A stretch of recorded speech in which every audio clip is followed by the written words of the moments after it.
વડોદરાના કારેલીબાગ આમ્રપાલી કોમ્પ્લેક્સ પાસેની અકસ્માતની ઘટના બાદ પોલીસ એક્શનમાં આવી છે। ડીજીના આદેશ બાદ પોલીસે કાર્યવાહી હાથ ધરી છે। ગુનેગારોના ડેટા એકત્રિત કરવા અને તેમની સામે પગલાં ભરવા પોલીસે ઝુંબેશ આરંભી છે।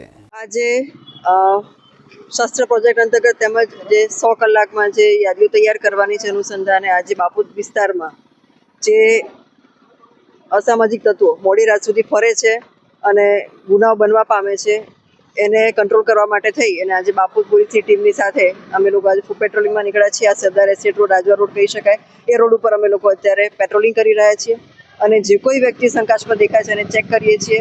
જે લોકો અસામાજિક તત્વો અમને રોડ પર દેખાય છે એ લોકોને બધાને અમે પૂછપરછ કરી અને શંકાસ્પદ દેખાય તો એના વાહન ચેક કરીએ છીએ, એમનું વાહન જપ્ત કરીએ છીએ અને અલગ અલગ પ્રકારની કાર્યવાહી કરીએ છીએ। અને ચેક કરીને જો એવું કંઈ લાગે એની પાસે તમે ગુનો પણ દાખલ કરીએ છીએ। વાહનો અમે ડિટેન કર્યા છે, જે વાહનની નંબર પ્લેટ નથી, જે વાહનમાં શંકાસ્પદ લાગે છે બધા વાહનો અમે ડિટેન કરી રહ્યા છીએ।